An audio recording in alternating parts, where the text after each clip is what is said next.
Good evening, and welcome to day 8 of Thinking the Veil and honoring the ancestors. Today I thought I would talk a little bit about different funeral practices from around the world that are kind of unique. Might seem kind of morbid to some, but it is very much a part of their own culture, and it's just the way it is for them. So we'll start with Indonesia. In Tanga Toraja, in eastern Indonesia, funerals are raucous affairs involving the whole village. They can last anywhere from days to weeks. Families save up for long periods of time to raise the resources for a lavish funeral, where a sacrificial water buffalo will carry the deceased soul to the afterlife. Until that moment, which means we're waiting, which can take place years after the physical death, the dead relatives are referred to as simply a person who is sick or even who is sleeping or asleep. They are laid down in a special room in the family home where they are symbolically fed, cared for, and taken out. Very much still a part of the family, of their living family's relatives' lives. And this is very literal. There's plenty of pictures if you go online with this particular people that they wait and they have them there. So as you can see, they keep their deceased loved ones in the home with them until they can do this funeral, which I'm assuming is probably very costly. Then of course we have the New Orleans jazz funeral. It is one of the most prototypical images of New Orleans, Louisiana. The boisterous jazz-tinged funeral procession, fusing Western African, French, and African American traditions, funerals in New Orleans strike a unique balance between joy and grief, as mourners are led by a marching band. The band plays sorrowful songs at first, but once the body is buried, they shift to an upbeat note. Cathartic dancing is generally a part of the event to commemorate the life of the deceased. If you've never seen one, I invite you. There's a bunch on YouTube you can check out. I think they're just really nice to experience so that you can just get a better understanding of how it goes for them as far as how they honor their dead in that way. And so moving on to South Korea. Pardon me. The South Korean burials beads. In South Korea, a law was passed in 2000 that requires anyone burying a loved one to remove it from the grave in 60 years. Because of dwindling graveyard space, in this resulting law, cremation has become much, much more popular. But families don't always opt for ashes.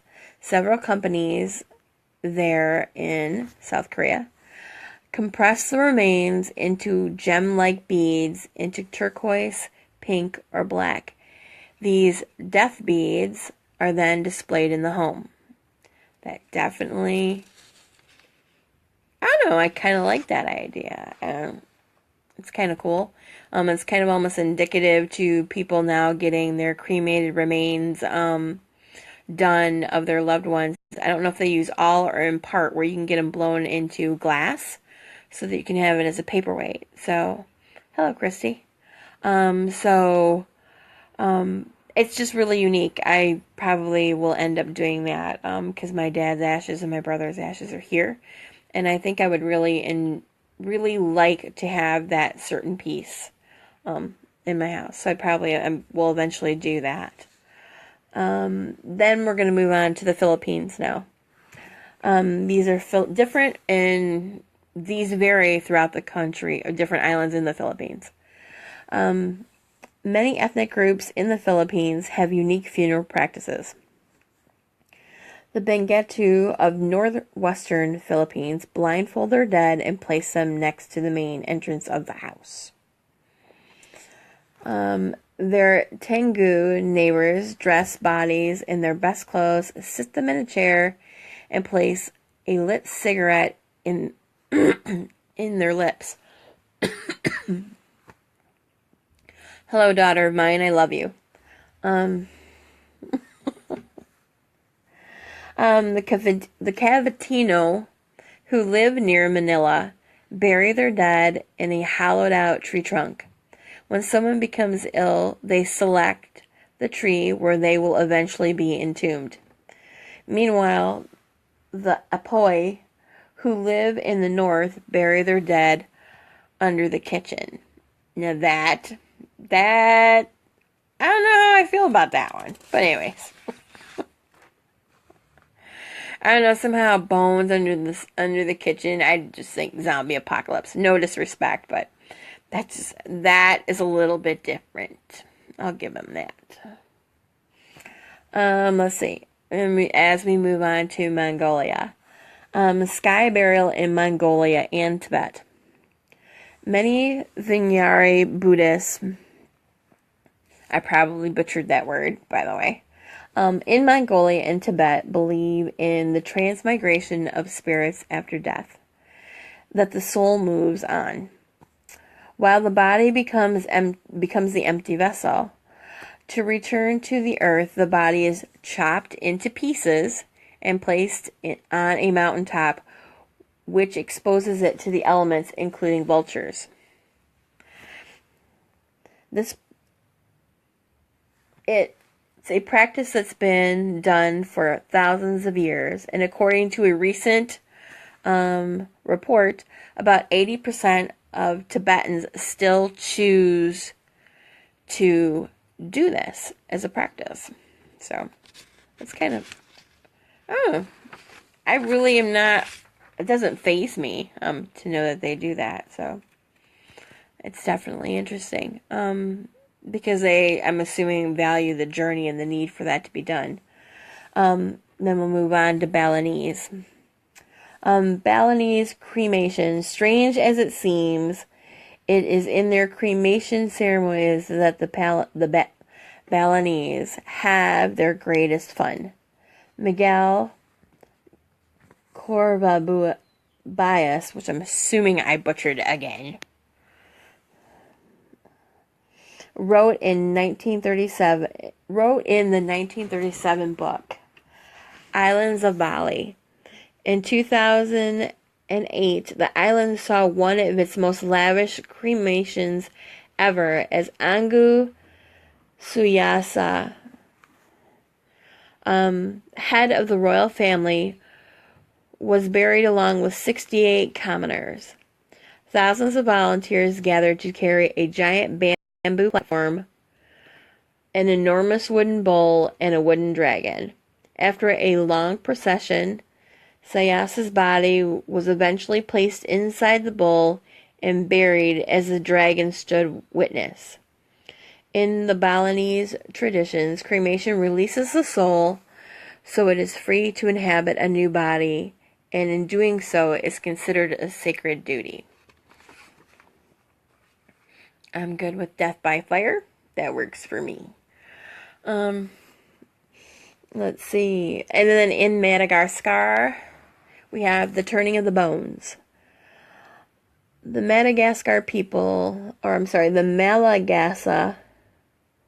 people of Madagascar have a famous ritual called the turning of the bones. I cannot pronounce what the other word is at all. Once every 5 or 7 years, a family has a celebration at its ancestral crypt where the bodies, wrapped in cloth, are exhumed and sprayed with wine or perfume.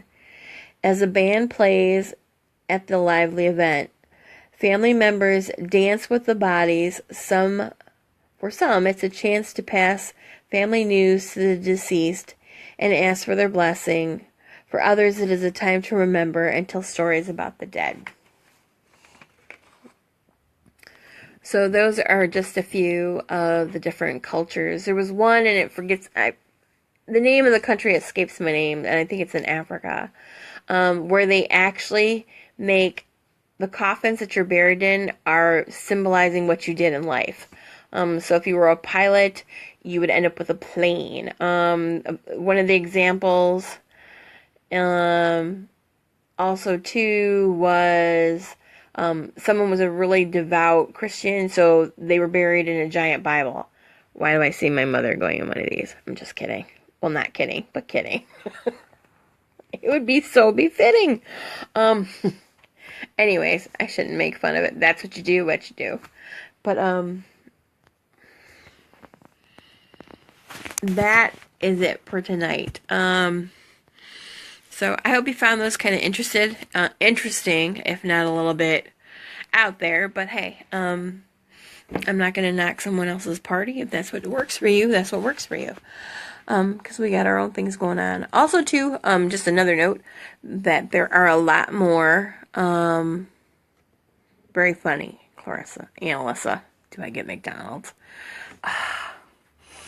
Anyways, green funerals or green burials are much more on the rise now and much more prevalent throughout the United States. So, if you would like that option, you can always do that option. So, and I think there's actually one here in Michigan. I can't remember where. It's been around for a while.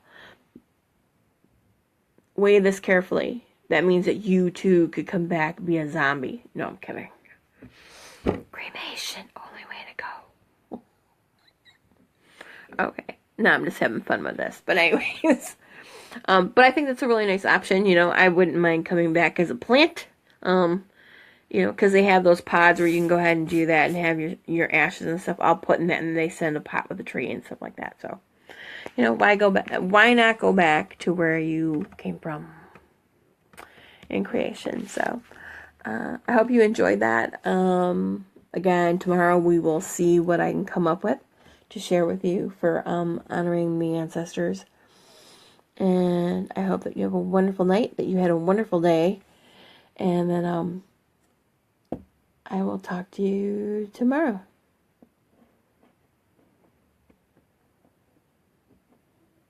Yeah, Christy, I can see about that.